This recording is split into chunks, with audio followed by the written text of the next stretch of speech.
बदलापूरमधून एक अशी बातमी आली आहे जी ऐकून तुमचं डोकं चक्रावून जाईल।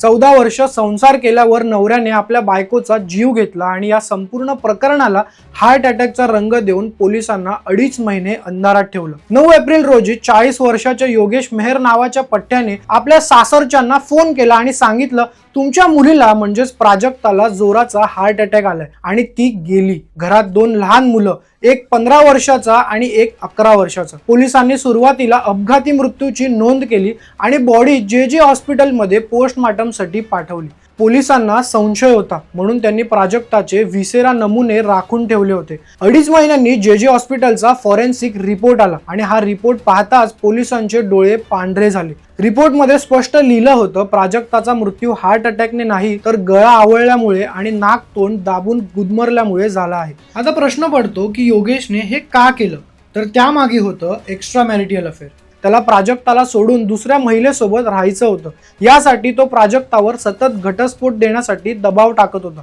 इतकंच नाही तर घटस्फोट मिळावा म्हणून या पठ्ठ्याने प्राजक्ताच्या वडिलांनाही पैशाची ऑफर दिली होती, पण सासरच्यांनी पैसे नाकारले आणि प्राजक्तानेही घटस्फोट द्यायला स्पष्ट नकार दिला। याच नकाराचा राग मनात धरून योगेशने आणि त्याच्या आईने मिळून प्राजक्ताचा काटा काढायचा प्लॅन केला। तुम्हाला काय वाटतं, या माय लेकाला कोणती शिक्षा व्हायला हवी? कमेंट्स मध्ये नक्की सांगा आणि अशाच महत्त्वाच्या अपडेटसाठी सबस्क्राइब करा सलाम ठाणेला।